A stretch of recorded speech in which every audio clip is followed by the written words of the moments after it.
In this goal, we are going to be combining stoichiometry, which we've learned about before, with molarity. Remember, molarity is moles per liter. So the units are the formula is the units. Let's also review how to dissolve a solid in water. This will help us with our stoichiometry problems. So calcium oxide, look at calcium on the periodic table. It's an alkaline earth, which has a +2 charge. And then oxygen, it has a -2 charge. And number 2, potassium, it's an alkali metal, +1 charge. And of course that oxygen that we just did. The last thing we're going to do is make sure it's balanced, and I need to put a 2 in front of that potassium. Now I have 2 potassium ions and 1 oxygen ion. The potassium right here is a +2 together, and that will neutralize the -2 charge of the oxide ion. And the next one, number 3, we have potassium. And then this is not nitrogen and oxygen, this is a polyatomic ion. And it's already balanced. And last, sodium is a +1. And this is carbonate. And the last thing is just to make sure it's balanced. Water is not written in the equation because it appears on both sides of the equation. It is just taking that ionic solid apart. If you know the molarity of the solution, you can calculate the stoichiometry by using the molar ratios and performing your calculations. So let's look at this problem. Calculate the amount of moles of sodium ions in the solution of 18 grams of sodium carbonate is dissolved in 500 milliliters of water. And let's go ahead and put a little decimal there so that we have some sig figs. I'm going to start with the number that they give me. I want to find moles of the sodium ion. And so I'm going to turn this grams into moles. I need to add up the molar mass. So looking on the periodic table, I have 2 sodium, so 2 times 23, 1 carbon, and 3 oxygens. Adding all that up, I get about 106 grams in 1 mole. And doing my math, I should have 0.170 moles of this Na2CO3. As far as my salt dissolving in water, I can write that balanced equation, and then it's a matter of just looking at the molar ratios. So for every 1 mole of sodium carbonate, I'm going to have 2 moles of that sodium ion. So I can take the moles of my sodium carbonate and multiply it by the molar ratio. So the moles of sodium carbonate will cancel. I'll be left with moles of the sodium ion. And I have 2 times 0.17, and I'll get 0.34 moles of the sodium ion. Let's look at some precipitation reactions. What is the product formed when potassium iodide and lead nitrate are combined? Write a net ionic equation for the reaction. So when I look at these ionic compounds, they're made of both a cation and an anion. So both a positive ion and a negative ion. So I can take this and take it apart, potassium iodide. And I will have that cation and that anion. And I can do the same thing with the lead nitrate. Now to make a precipitation reaction, I need to make some sort of solid, precipitate. So I'm going to have a cation and an anion that I'm going to put together. I can eliminate the ions that are always soluble. And so looking up here, I know that potassium ion is always soluble. So that one is not going to be in my equation. Instead, I'm going to have that iodide ion. That is going to be in my equation. And then in the lead nitrate, I again can eliminate the ones that are always soluble, and that would be the nitrate. So I'm going to eliminate the nitrate. So that means the only cation available would be that lead. So I'm going to combine these 2 ions, the lead ion, the iodide ion, and make sure you put it together so that they cancel out. The last thing that I'm going to do is balance it, and I'm going to do that by putting a 2 in front of that iodide. So lead has a +2, iodine has a -1, so it goes together in a 1:2 ratio. You can put a little S here and a little aqueous, but you do not have to. So again, these net ionic reactions, it's a matter of eliminating the ones that are always going to be soluble and putting together the cation and the anion into a neutral solid compound. So the spectator ions are the ones that we eliminated. So it says, what are the spectator ions? It's going to be the potassium ion and the nitrate ion, because those are always going to be soluble. They're not going to participate in the reaction. Here's some common ions that you'll see on the AP test. Monatomic ions: lithium, potassium, chloride, oxygen, calcium, aluminum, zinc, silver. You should be familiar with that, especially silver and zinc. Zinc has a +2 and silver has a +1 charge. And here's some of the more common polyatomic ions. We have hydroxide, nitrate, sulfate, and ammonium. And remember the ones that are always soluble. You can remember SNAP. So that would be sodium, nitrate, ammonium, and potassium. Let's look at these 3 problems and practice writing net ionic equations. So what I'm going to do is I'm going to identify what are the cations and the anions that are always going to dissolve in solution. They are going to be my spectator ions.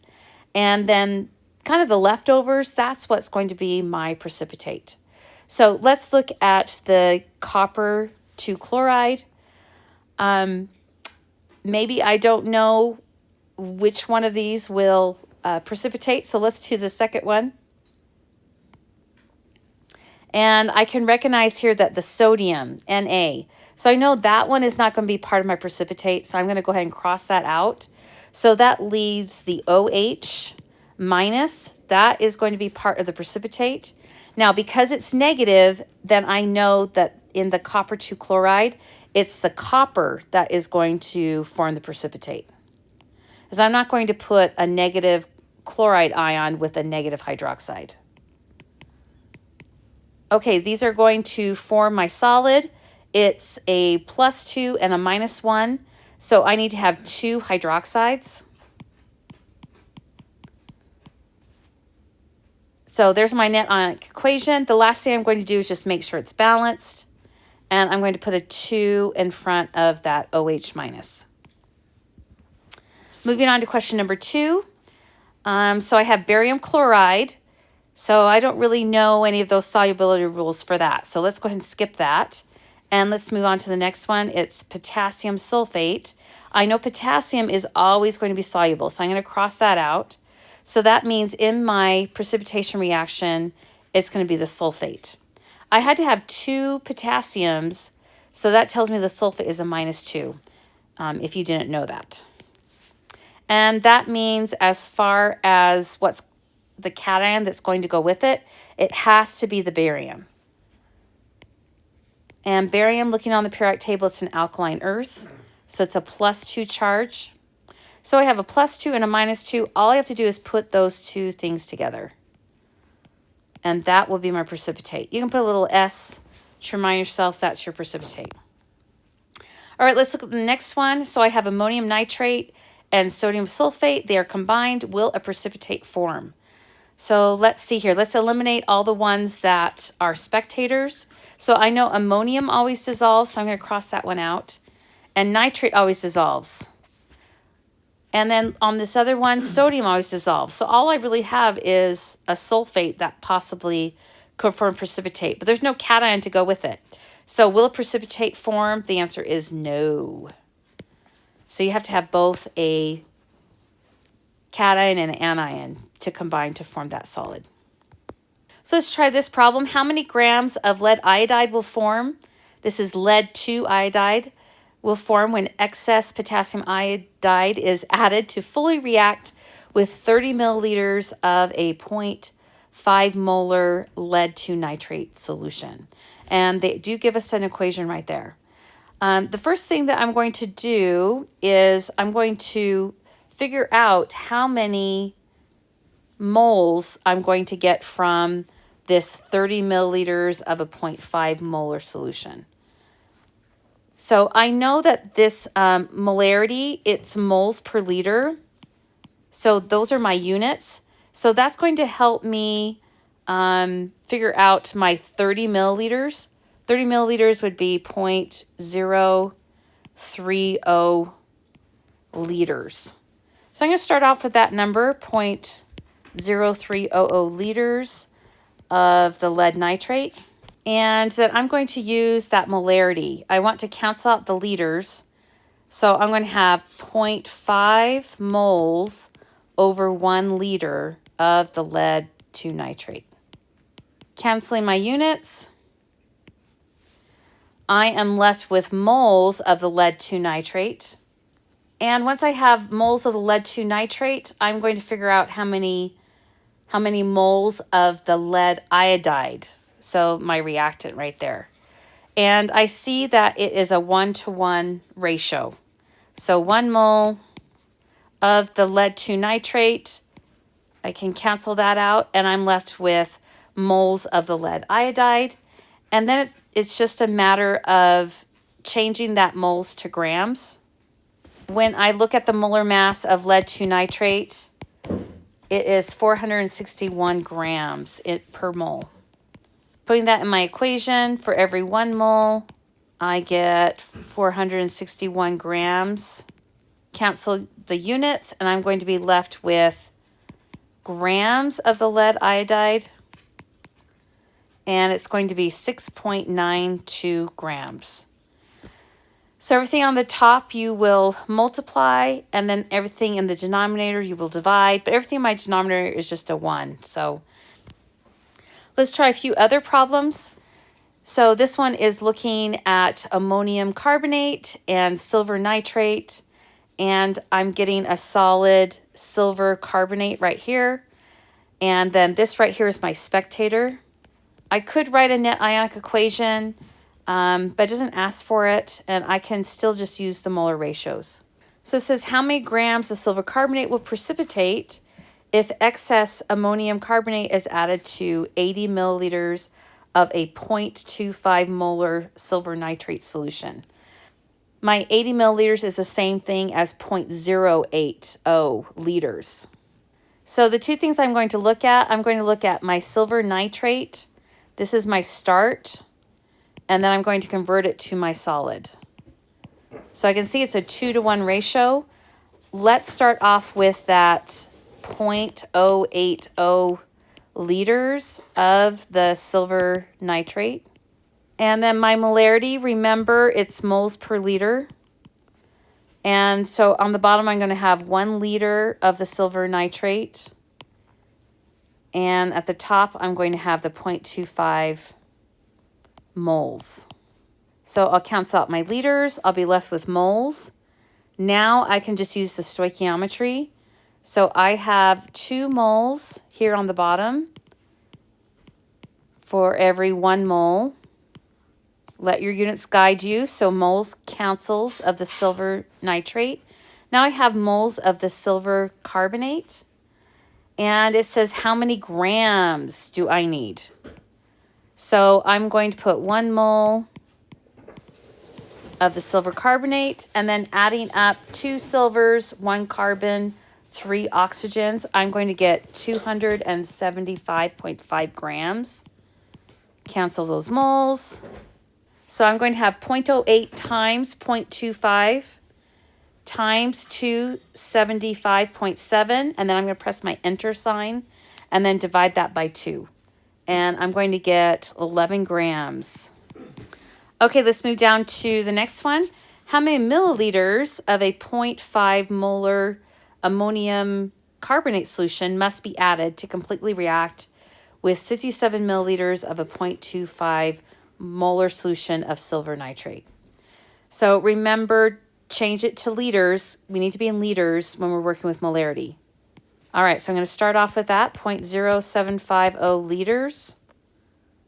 And then my molarity, remember it's moles per liter. Cancel out the liters. Now I have moles of silver nitrate, And I see that I have a 2:1 ratio. Again, letting my units guide me. So this moles cancels.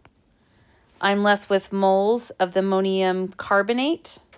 And then it's asking how many milliliters of a 0.5 molar solution. And so remember, I can get rid of that capital M and I can use moles per liter. And that's what I'm going to do here. So I'm going to have 0.5 moles in 1 liter of this ammonium carbonate. Let my units cancel. So moles, moles, and now I'm left with liters. And doing my math, 0.075 times 0.25. And then press enter, divided by 2, press enter, divided by 0.5. And I'm going to get 0.01875 liters or 18.8 milliliters of that ammonium carbonate. So it's a little bit different to look at this step right here, but you're just lining up your units. And again, that molarity is moles per liter. And we're just manipulating this to solve for liters. All right, finding the new molarity when solutions are mixed. So first find the amount of moles that your problem is asking about. Then divide by the total number of liters after mixing, because remember your molarity formula is moles per liter and it's total solution. All right, let's look at this problem. So 50 milliliters of a 0.1 molar solution of sodium sulfate is added to 50 milliliters of a 0.2 molar calcium chloride solution. I'm just going to add a little decimal so we have a couple of sig figs to work with. So first of all, it says, what is the net ionic equation? So I know that this is a spectator, and because that's a positive one, that means it's my negative ion that is going to be in the precipitate. So I have to have something positive to go with it. So I'm going to use that calcium. And look on the periodic table, calcium's a +2. So I can just combine those because I have a +2 and a -2. So there's my solid that I'm going to make. And it says, what is the molarity of the sodium ion in solution after mixing? So this right here is just our spectator. But it wants to know what the total molarity is after it's all mixed. So I need to find the moles of my sodium ion, and then I'm going to find the total liters of solution, and then I'll divide. So to find my moles, I'm essentially just going to multiply these two numbers together. Remember, molarity is moles per liter, and I just need to make sure I'm in liters. So I'll have 0.05 times 0.1. My liters will cancel, and I will be left with 0.005 moles of my Na plus ion. So to find the molarity, I'm going to put it in my formula, and my total liters is going to be 50 milliliters plus 50 milliliters. That's 100 milliliters, or 0.1 liters. So my new molarity is going to be 0.05 molar concentration of the Na+. So there's my answer. So remember the formula for molarity and try to cancel out your units, and feel free to, instead of having a capital M, do that moles per liter. Here's one extra problem just to practice. Feel free to stop the video to see if you can solve it. So what volume of